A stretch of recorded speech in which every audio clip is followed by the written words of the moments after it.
پیارے دوستو، شام کے وقت دو نوجوان ایک قبر کھدوا رہے تھے۔ ایک کا نام جنید اور دوسرے کا نام زید تھا۔ یہ قبر ان کے دوست راشد کی تھی جس کی موت ہو چکی تھی۔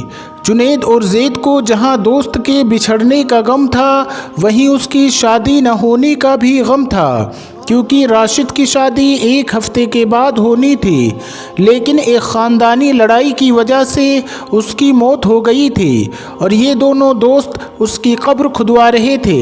جنید اور زید کو جہاں اپنے دوست کے بچھڑنے کا غم تھا، وہیں وہ اپنے دوست کی آخری منزل تیار کرا رہے تھے۔ قبر کھودنے والے نے اپنا کام مکمل کیا اور کہا کہ قبر کا کام پورا ہو چکا ہے، میں سامنے اپنی جھونپڑی میں جا رہا ہوں۔ جب تمہارے دوست کی میت آ جائے تو مجھے آواز دے دینا۔ دوستو، جنید نے گھر پر فون ملایا اور پوچھا کہ میت کو قبرستان لانے میں کتنی دیر باقی ہے۔ دوستو، دوسری طرف سے جواب سن کر وہ پریشان ہوا اور رونے لگا، کیونکہ جنازہ آنے میں کچھ دیر اور لگنے والی تھی۔ شام ڈھلتی جا رہی تھی اور قبرستان میں اندھیرا بھی چھانے لگا تھا۔ جنازے میں ابھی کچھ اور وقت لگنے والا تھا۔ جنید نے زید کو دیکھا تو وہ اپنی ہی سوچ میں گم تھا۔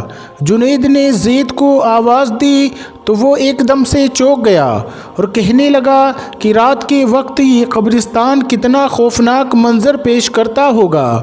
اگر کمزور دل والا زندہ انسان بھی رات میں یہاں آ جائے تو وہ خوف کے مارے مر ہی جائے گا۔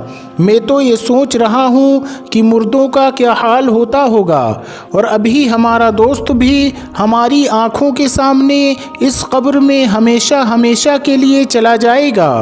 دونوں کے درمیان یہ بات ابھی چل رہی تھی کہ زید کے فون کی گھنٹی بجی اور وہ ایک دم سے گھبرا گیا۔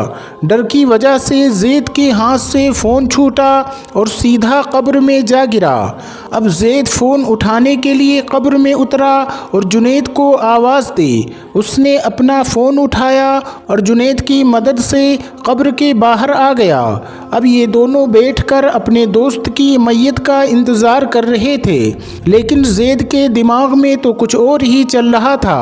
وہ قبر کے پاس رکھے تختوں کو بڑے غور سے دیکھ رہا تھا۔ پھر وہ جنید کے قریب آیا اور کہنے لگا، کیا تم ان تختوں کو اکیلے اٹھا سکتے ہو؟ جنید نے حیران ہو کر جواب دیا کہ ہاں، اٹھا سکتا ہوں، لیکن تم ایسا کیوں پوچھ رہے ہو؟ تو زید نے کہا کہ میں تھوڑی دیر کے لیے راشد کی قبر میں جاؤں گا اور تم اوپر سے یہ تختے رکھ دینا۔ میں دیکھنا چاہتا ہوں کہ قبر کے اندر انسان کے ساتھ کیا ہوتا ہے، اور جب قبر بند ہو جاتی ہے تو پھر اندر کا ماحول کیسا ہوتا ہے۔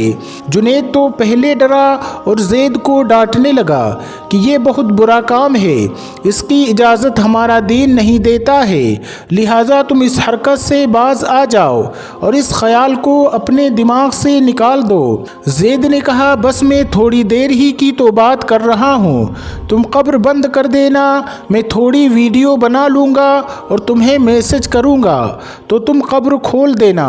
میں قبر سے باہر آ جاؤں گا اور پھر تم سے کوئی ضد نہیں کروں گا۔ آخر کار زید کے بار بار کہنے پر جنید بھی تیار ہو گیا اور اس کے بعد زید بے خوف ہو کر قبر کے اندر چلا گیا۔ وہ قبر کے اندر جا کر لیٹ گیا اور پھر جنید نے قبر کو بند کرنا شروع کر دیا۔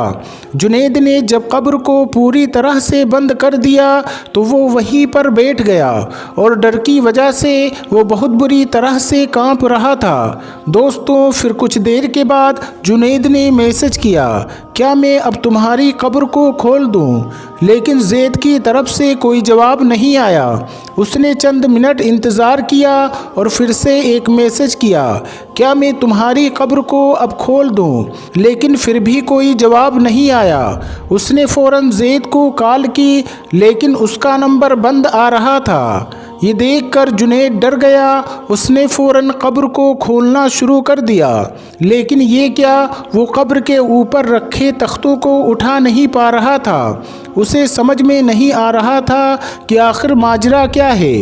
وہ مکمل طور پر ڈر چکا تھا اور اتنا ڈر چکا تھا کہ اس کا پورا جسم خوف کی وجہ سے کانپ رہا تھا۔ دوستو، اس نے بھاگ کر قبرستان میں کام کرنے والے آدمی کو بلایا تو اس نے کہا، کیا تمہارے دوست کا جنازہ آ گیا ہے؟ جنید نے کہا، نہیں، تم فوراً میرے ساتھ چلو۔ جب وہ دونوں قبر پر واپس آئے تو اس آدمی نے کہا، میت کہاں ہے؟ جنید نے سارا ماجرا اس قبرستان میں رہنے والے آدمی کو بتا دیا اور یہ واقعہ سن کر وہ آدمی بھی حیران رہ گیا۔ اب وہ دونوں لوگ قبر کو کھولنے کی کوشش کرنے لگے لیکن وہ قبر کے تختوں کو نہیں ہٹا پا رہے تھے۔ دوستو، جنید نے جب یہ دیکھا کہ وہ دونوں مل کر بھی قبر نہیں کھول سکتے ہیں، وہ زور زور سے رونے لگا اور روتے روتے بے ہوش ہو گیا۔ قبرستان میں رہنے والا آدمی جنید کا موبائل لے کر اس کے بھائی کو فون کرتا ہے۔ اب جنید کا بھائی قبرستان آ پہنچا۔ اس کے سامنے قبرستان میں رہنے والے آدمی نے سارا ماجرا بیان کر دیا۔ جنید کے بھائی نے قبر کو کھولنے کی کوشش کی لیکن وہ بھی کامیاب نہ ہو سکا۔ چنانچہ اس نے زید کے گھر والوں کو فون کر کے قبرستان بلایا اور اپنے گھر پر بھی یہ سارا معاملہ بتا دیا کہ یہاں پر بات بگڑ چکی ہے۔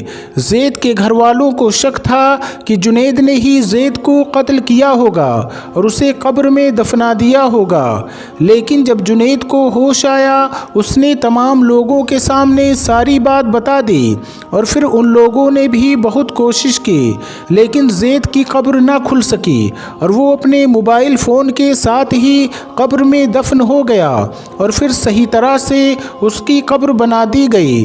اب جنید خود کو زید کا قاتل سمجھنے لگا اور زید کی باتیں جنید کے کانوں میں گونجنے لگی۔ وہ آہستہ آہستہ اپنا دماغ کھوتا چلا گیا اور اب اس کی منزل پاگل خانے کا ایک چھوٹا سا کمرہ تھا۔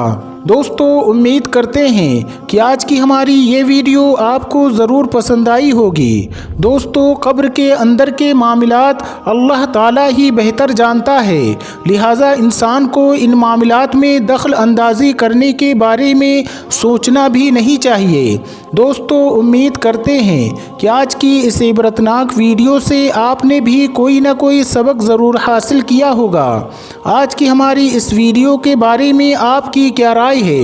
کمنٹ باکس میں جا کر ضرور کمنٹ کریں اور آج کی اس ویڈیو کو اپنے دوست احباب کے ساتھ بھی ضرور شیئر کریں تاکہ وہ بھی اپنے ذہن سے اس طرح کی باتوں کو نکال دیں کہ قبر کے اندر جو معاملات ہوتے ہیں جس کا ذکر اللہ کے پیارے محبوب صلی اللہ علیہ وسلم نے فرمایا ہے، ہمارے اور آپ کے لیے اسی کا جاننا، اسی کا پڑھنا، اسی کا سمجھنا کافی ہے۔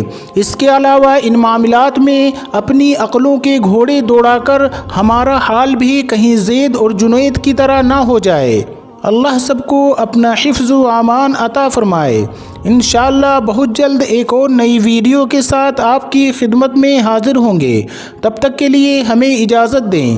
دوستو، اگر آپ نے ہماری آج کی اس ویڈیو کو لائک نہیں کیا تو الوداع کہنے سے پہلے اسے ضرور لائک کر لیں۔ آپ نے ہمارے چینل کو سبسکرائب نہیں کیا تو ابھی سبسکرائب کر لیں اور آئندہ آنے والے ایسے ہی ویڈیوز کی نوٹیفیکیشن کے لیے بیل آئیکن پر کلک کرنا نہ بھولیں۔ السلام علیکم، اللہ حافظ۔